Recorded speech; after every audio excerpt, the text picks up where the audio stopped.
Olá, pessoal! Vamos, então, para as atividades de quarta-feira. Vamos nessa. Atividade 1. Leia o texto e responda a atividade. Convenção ratificada pelo Brasil em 2004. Vou pegar o óculos aqui. Aplica-se aos povos tribais em países independentes, cujas condições culturais, sociais e econômicas os distinguem de outros setores da coletividade nacional, e que estejam regidas total ou parcialmente por seus próprios costumes ou tradições. Aos povos em países independentes, considerados indígenas pelo fato de descenderem de população que habitam o país ou uma região geográfica na época da conquista ou da colonização.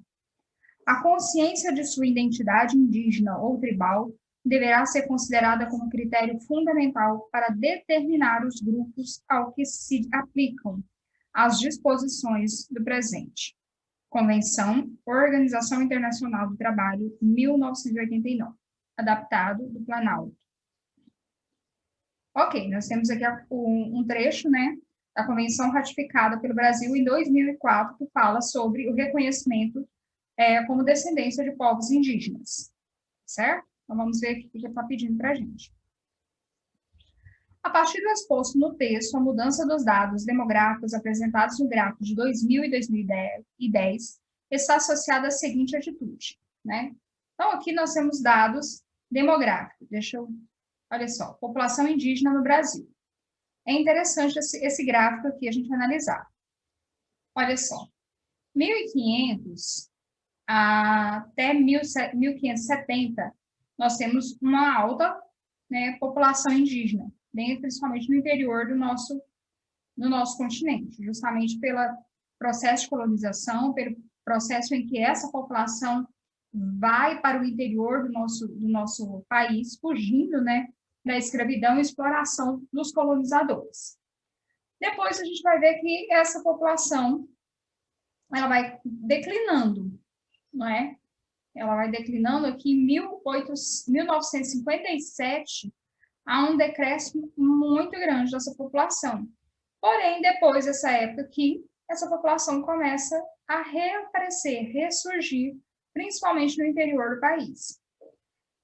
Já no litoral do país, que é marcado por esse cursor azul, nós percebemos que no início, né, até de 1500 a 1570, nós tínhamos um alto índice dessa população no litoral. A gente sabe que a população indígena habitava a grande maioria do litoral do nosso território. Depois, essa população foi quase que se extinguindo totalmente aqui. E teve vamos dizer assim, um crescimento muito discreto aqui nos anos 2000 a 2010. Tá certo? Então, vamos lá, vamos ver o que ele está pedindo para a gente aqui na questão. A promoção da permanência do grupo nativos nas áreas de reserva. Então, qual o fator, né, que proporcionou... Deixa eu só organizar um negócio aqui.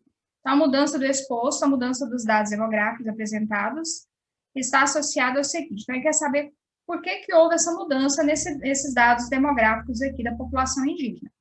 Será que é a promoção de permanência de grupos nativos nas áreas de reservas? Ou a adoção de autodeclaração como critério de pertencimento étnico? É exatamente o que a gente percebeu no texto, não é? Quer ver? Vamos voltar lá no texto? Bem rapidinho. Aplica-se aos povos tribais em países independentes cujas condições culturais. Vamos achar aqui o texto certinho, ó. Considerados indígenas pelo fato de descenderem de população que habitam um país ou uma região geográfica na época. A consciência de sua identidade indígena.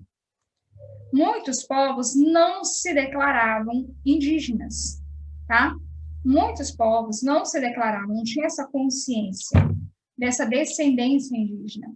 E a partir desse momento, de 2000 a 2010, muitos povos começaram, então, a ter esse reconhecimento, a sentir esse pertencimento a essa comunidade, e começam, então, a reivindicar, vamos dizer assim, né, esse direito que lhes é, né, atribuído aí, de pertencerem a descendências de tribos, não é? A ter a sua identidade reconhecida.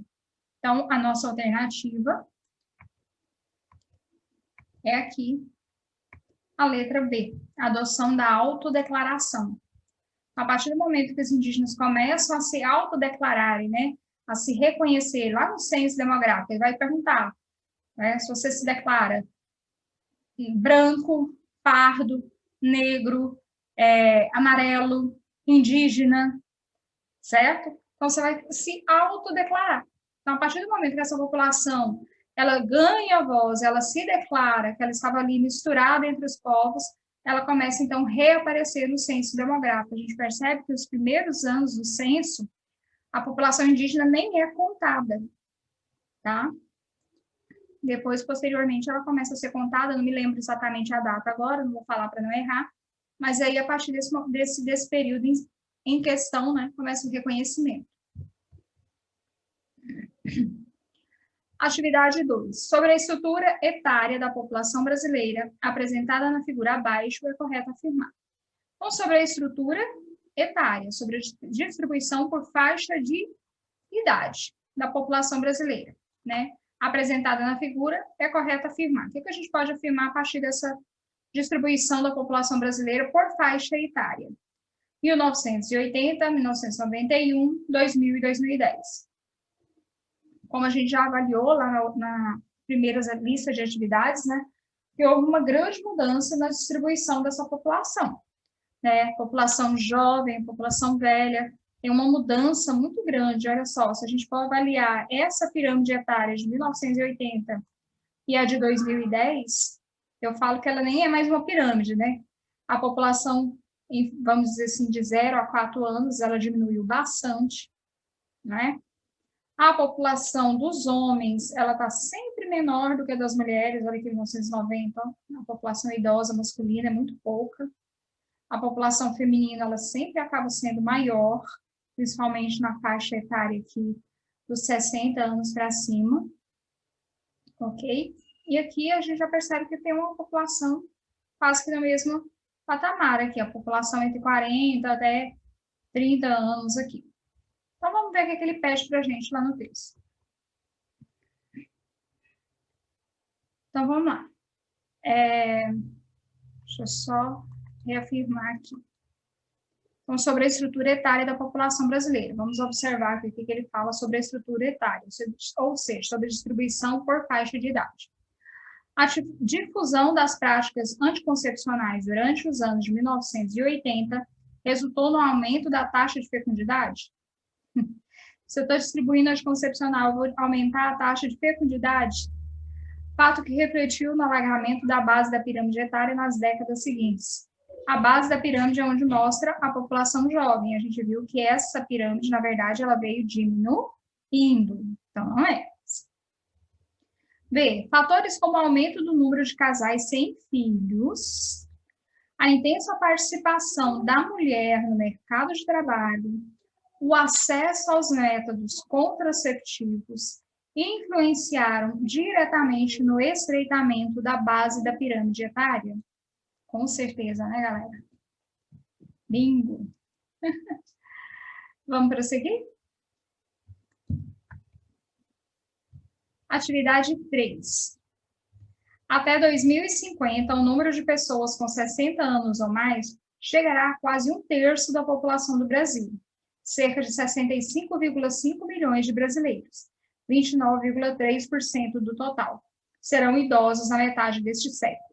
Segundo estudo do IBGE, essa mudança demográfica exigirá modificações profundas, olha que interessante, nas políticas públicas, políticas voltadas à população, políticas públicas de saúde, assistência social. O que você acha que estamos tendo essas reformas aí na Previdência, né, que a gente fala que só Deus sabe quando a gente vai aposentar, né? É justamente por essa longevidade da população, tá? A população idosa cada dia mais, vamos dizer assim, mais disposta, né? Mais resistente e querendo cada vez menos ficar parado dentro de casa, né? Eles estão querendo trabalhar, querendo ter atividade, então vai trabalhar, né? Desde 2010, a taxa atual de fecundidade brasileira está abaixo do nível de reposição populacional. Olha que interessante isso. Abaixo do nível de reposição. de 2,1 filhos por mulher. Ou seja, o Brasil será cada vez mais dos idosos e menos os jovens. É vamos dizer assim, uma forma que acontece nos países europeus, nos países desenvolvidos, principalmente, e que está chegando ao nosso território, ao nosso Brasil, essa realidade dessa mudança dessa pirâmide etária, né? Ela quase que vai se invertendo e vai diminuindo a população jovem. A gente sabe que no futuro próximo estará alguns problemas, principalmente com relação à mão de obra, ok? Então, isso é um caso interessante, essa longevidade, porém, essa diminuição do número de filhos acaba que vai acarretando no futuro próximo a diminuição, sim, da população. Não é o que acontece hoje, tá? Apesar que nós temos mais pessoas na faixa de fecundidade, né? Lembra que a gente falou isso lá na outra atividade? Então, vamos aqui, ó. Deixa eu colocar outra cor aqui, que esse amarelinho toda hora eu perco esse... Aí. Com relação à necessidade de mudanças profundas nas políticas públicas de saúde e de assistência social mencionadas na reportagem, todas as alternativas estão corretas, exceto... Então, tem uma alternativa que não está certa aqui. Vamos descobrir? Proporcionar a integração dos sistemas de saúde às necessidades dos idosos e desenvolver sistemas de cuidados ao longo prazo. É uma alternativa que a gente precisa ter, não é? Apesar do envelhecimento da população brasileira, a taxa de fecundidade ainda responde por um crescimento que garante, a longo prazo, a base produtiva. Não foi isso que a gente leu no texto, não é? A gente leu que está, vamos voltar lá? Ó, abaixo do nível de reposição. Ok? Então, a nossa alternativa está aqui. Letra B também. Se fosse para chutar, né? Chutava tudo na letra B que dava certo. Vamos lá, atividade 4. Observe os gráficos que seguem, conhecidos como pirâmides etárias, para dois momentos distintos na história recente do Brasil. Então, a gente sabe que esse gráfico aqui é uma pirâmide etária. Ok, então aqui a gente tem 1980 e 2010. Olha que mudança na base da pirâmide, principalmente, e no topo aqui da pirâmide. Percebem a mudança? O quanto foi grande? Olha, tipo, conseguisse fazer uma reta aqui, né? A gente conseguiria ver a diferença aqui, ó. Como que cresceu. Quase que saiu reta, hein? E o quanto que diminuiu a nossa população de crianças. Conseguem visualizar aí, né? Essa mudança nessa pirâmide etária. Ok, a partir dos dados apresentados pelas pirâmides etárias do Brasil para as décadas de 1980 e 2000, identifica as afirmações verdadeiras. Então, a gente vai identificar as afirmativas que são verdadeiras, ok? Ocorreu uma expansão da população considerada jovem no intervalo analisado, revelando aumento nas taxas de fecundidade gerais. Houve aumento da população jovem? Vamos observar de novo? Ó, população jovem está aqui, mas nesse topo aqui. Ela diminuiu, tá? Ó, ela diminuiu. Então, não é essa a nossa questão. O expressivo número de adultos registrado a partir de 2000 deixa clara a tendência do Brasil para o século XXI, de ser um país poucos idoso, ou seja, com poucos idosos, tá? Não, né? A gente percebe que, pelo contrário, a população idosa está aumentando, sim, de acordo principalmente com o texto que a gente leu anteriormente. A ampliação do número de idosos pode estar relacionada ao aumento das taxas de mortalidade e mortalidade geral e mortalidade infantil.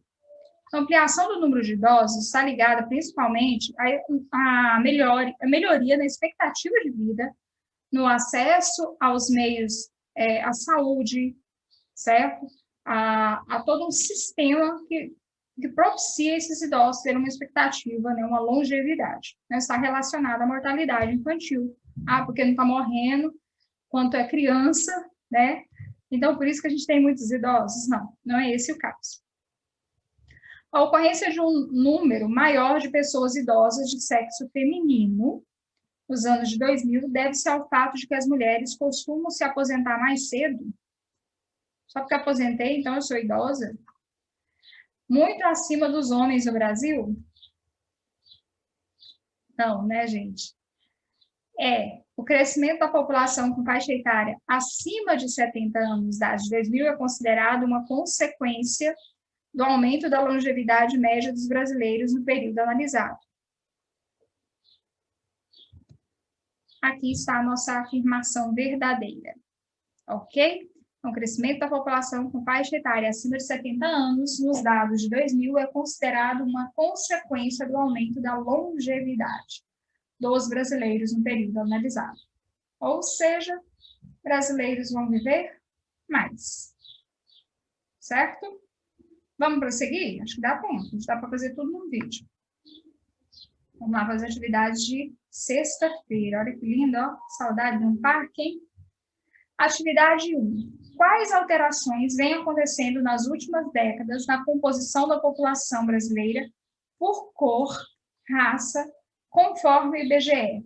A gente já viu que houve uma mudança na classificação da população enquanto indígena, né? Essa população indígena começa a se autodeclarar. Então, a gente teve outras mudanças também com relação à cor e raça. Olha só. Segundo dados oficiais do IBGE, vem diminuindo a participação percentual dos brancos. A população que se declara branca tem diminuído, ok? E negros tem aumentado. A dos pardos também. Olha só. Segundo dados oficiais, vem diminuindo a participação percentual dos brancos, tá? De 61,7% para 48,4%, de 1950 para 2008. E negros de 11% para 6,8%. Então, muitas das pessoas que se declaravam brancas ou que se declaravam negras passam agora a se declararem pardas. Ou seja, tem uma mistura desses dois, ok? Então, de 26,5% para 43,8%, de 1950 para 2008, no conjunto total da população brasileira. Essa população, por exemplo, eu tenho a pele branca, eu vou declarar que sou branca. Não, mas e a descendência, e a genealogia, né? E essa árvore genealógica, de onde vem? Vai ver que não tem nada de branco, mas também não sou negro. Então, vamos fazer essa classificação, ok? Essa tem mudado muito de acordo com o IBGE, essa classificação. A gente olhar os índices, né? De acordo com de 10 em 10 anos é realizado o IBGE. Infelizmente, a gente não teve o IBGE de 2020, parece que não vamos ter agora esse ano também. Vamos lá. Quais foram os principais períodos e correntes imigratórias para o Brasil? Caracteriza. Então, a gente vai precisar falar aqui sobre as fases das correntes migratórias que aconteceram no Brasil. Como se a gente fizesse um resumo e colocasse aqui nessa questão. Vai ficar grande, galera. Primeira fase. Vamos lá. A primeira corrente migratória acontece principalmente no período colonial, tá? 1530 a 1808. Esse período teve início com a chegada da primeira exposição colonizadora ao Brasil, chefiada por Martim Afonso de Souza, e terminou com a instalação da corte portuguesa no Rio de Janeiro. Dentre os imigrantes predominavam os portugueses, tá? A elite política, administrativa e econômica, e os escravos africanos.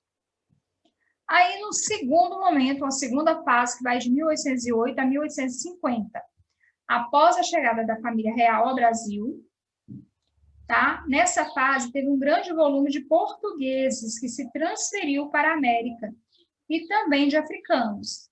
Porém, nós também tivemos a presença de vários estrangeiros de outras nações também. Tá? O que muda aqui nessa configuração é a presença de estrangeiros de outras nações que também começam a migrar para o Brasil nesse período aqui da presença da família real. Continuando, nós temos uma terceira fase.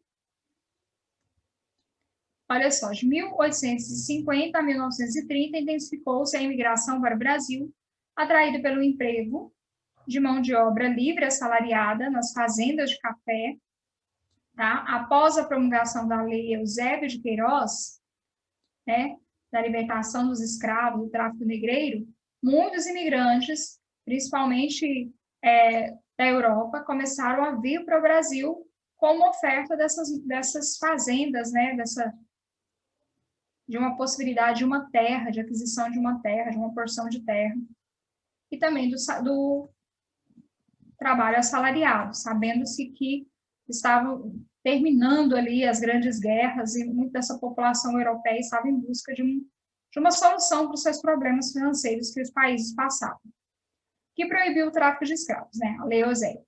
Esse período encerrou-se com a eclosão da economia da crise econômica mundial, iniciada em 1929. Aí inicia uma outra fase, que é a quarta fase pós-guerra, 1945, pós a Segunda Guerra Mundial, que passava por um período de desenvolvimento econômico. O Brasil passava por um período de desenvolvimento, cujo ápice registrou-se durante o governo de Getúlio e de Juscelino. Então, nós temos o fim da Segunda Guerra, mas, porém, a Europa está devastada. Tá? Então, começa o Brasil a tornar-se um polo de atração de imigração para essa população, principalmente pela grande oferta de emprego, pelas instalações das indústrias. Segundo a estimativa, cerca de 5 milhões de africanos ingressaram no país na condição de escravos durante o período colonial e imperial. Porém, como não existe números oficiais, porque o primeiro censo foi realizado só em 1872, as cifras a seguir referem-se exclusivamente à entrada de imigrantes livres, tá? Então, os imigrantes africanos não estão contados nesse percentual de pessoas, né, de nações que vieram para o território brasileiro. Então, aqui nós temos portugueses, 31%, italianos, 30%, espanhóis, 13%, japoneses, 42%, alemães, 4%, outras nações, 17,8%. Aí nós temos os latinos, os coreanos, sírios, libaneses, turcos, uma série de populações significativas para a construção da população brasileira. Atividade 3, estabeleça relação entre o êxodo rural e a migração pendular. Qual que é a relação entre o êxodo, né, que é a saída do campo para a cidade, e a migração pendular? Lembra do pêndulo? Né? Que vai e vem. Então, qual é a relação, né? Como se eu estivesse fazendo esse movimento, tá? Vamos lá.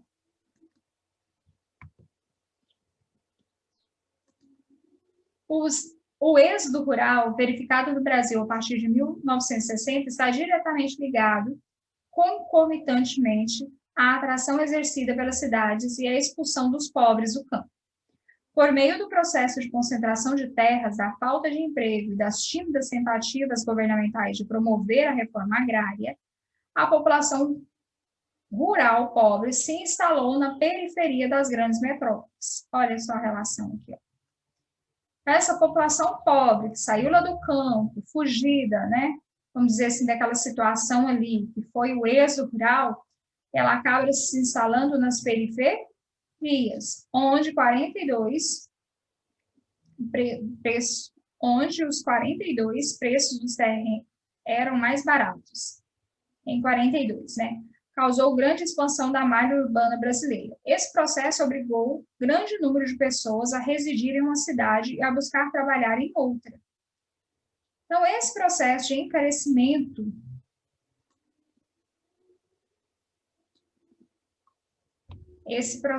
vamos assim dizer, de encarecimento, de um alto valor das terras, dos terrenos, da moradia dentro das grandes cidades, nos grandes centros, fez com que grande parte dessa população migrasse para os interiores, para as áreas de periferia. A expansão da malha rodoviária, a expansão urbana brasileira e a possibilidade de ir e vir, não é, do trabalho, fez com que esse processo de migração pendular se intensificasse. Muitas pessoas moram em regiões periféricas, porém trabalham nos grandes centros, ok? Por que eles moram nas regiões periféricas? Porque não conseguem comprar um lote, uma casa, um apartamento nos grandes centros próximos ao seu emprego. Por quê? Porque eles saíram de um processo de exclusão, já quando aconteceu o êxodo. E a partir do momento em que chegam nos centros, eles não conseguem se encaixar nesses grandes centros. Então, eles migram para as periferias. Beleza? Resumindo, é tudo isso aí. Atividade 4. Quais são os principais países de destino dos imigrantes brasileiros? Quais os principais objetivos desses imigrantes nesses países? Então, aqui a gente está vendo já um momento em que os brasileiros estão saindo e quais são os destinos que os brasileiros buscam. Os principais destinos dos emigrantes brasileiros, né, aqueles que saem, é os Estados Unidos, Japão e Europa, especialmente Portugal, Reino Unido, tá? Espanha, Itália e Alemanha. Embora as pessoas emigrem por motivos variados, há predomínio do fator econômico, tá? A grande maioria migra por questões econômicas. Eu quero melhorar. Lembra dos pássaros que a gente fala que eles migram de uma região para outra, buscando melhores condições para a sobrevivência? O ser humano não é diferente desse processo de emigração.